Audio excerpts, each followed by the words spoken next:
Hello again everybody, and today's emperor that I'm going to be talking about is, I'd be very surprised if any of you have ever heard of him. He was called Philip. He's often known as Philip the Arabian or Philip the Arab, and this is because he came originally from Syria. We don't actually know a whole lot about his origins at all. The first 30 years or so of his life are fairly obscure. We know more or less where he came from in Syria.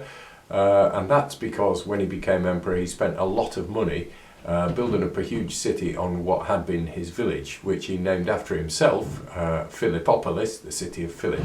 However, we don't really know a lot about him until he was serving in the army and he was fighting in the east. I wonder how many of my talks have had Romans fighting in the east. Anyway, it's quite interesting, his campaigns fighting in the east. He was fighting against a Persian emperor who was called Shapur I.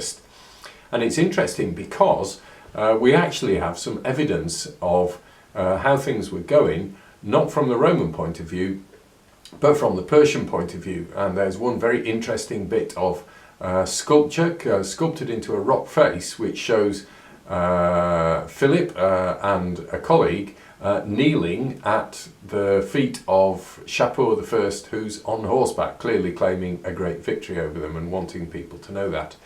We know from Roman sources that Philip, while he was a senior army commander, had actually decided that what they needed to do was not to be fighting that war, but they were going to buy off Shapur I, and so they paid him a huge bribe to end the war. Now this later had consequences, as you might imagine, but it's one of the first reasons that Philip was famous. He became leader of the Praetorian Guard, the emperor's bodyguard and the defenders of Rome in theory, and then after the murder of his predecessor, one of the Gordians, he was then proclaimed as emperor.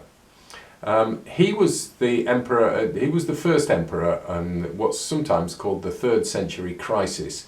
In the space of 50 years, there were 26 different emperors. Philip lasted longer than most because he survived a whole 4 years from 244 onwards. But it was a time of profound turmoil in Rome, and Philip indeed himself was part of that turmoil.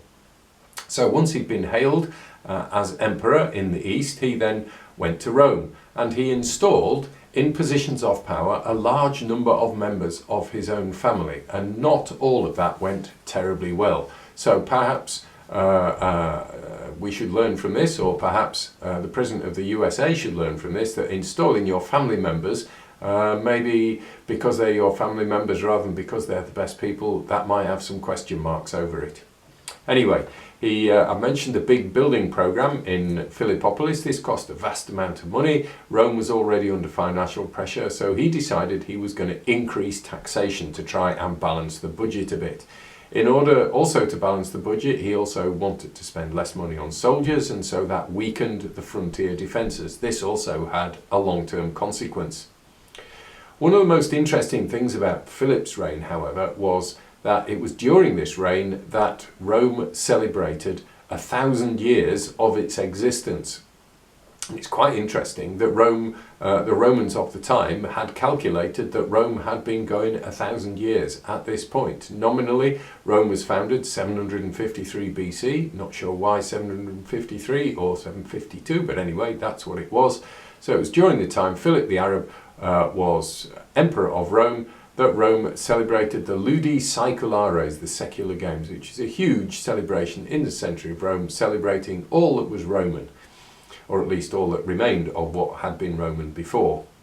Later on in his emperorship, there were more invasions of the east. The Persians decided they hadn't been paid quite enough, so he sent one of his deputies, Decius, out to fight in the east.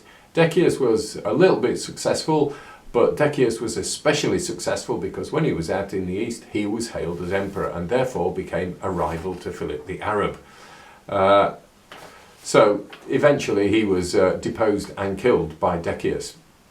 There were two other things, though, that Philip the Arab did that were really significant. The first one was that he debased the coinage. Rather than having all the bronze coins made out of bronze and silver coins made out of silver and so on, he debased the coinage by putting baser metals in there, which meant that people initially went along with this, but quite quickly they stopped having their faith in the coinage, and so it also helped to fuel inflation. So it stored, while it was a short-term fix, it stored up problems for later on. The short-term fix of bribing Shapur I was a short-term fix, but it caused problems later on.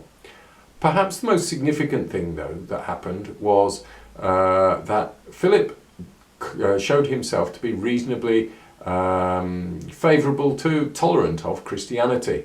Eusebius, the Christian historian, even claims him as the first Christian emperor, although there's absolutely no other evidence, like coinage or anything else, that suggests that that was the case. It seems that he was tolerant of Christianity rather than a promoter of Christianity.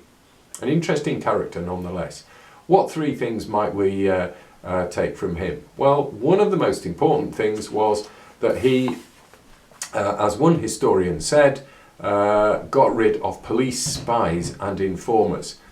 Compared with one of his predecessors, where it was said, many spies had gone round all the cities listening to what people were saying, all temperate and just liberty of speech was destroyed and everyone trembled at his own shadow.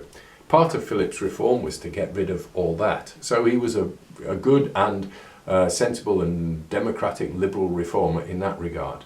What else did he do? What else can we learn from him? Buying off enemies might work in the short term, but it doesn't work in the long term. Debasing coinage might work in the short term, but it's going to go bad in the long term. But maybe the most important thing we should learn from him, don't appoint family members to be in the government. They're not very good.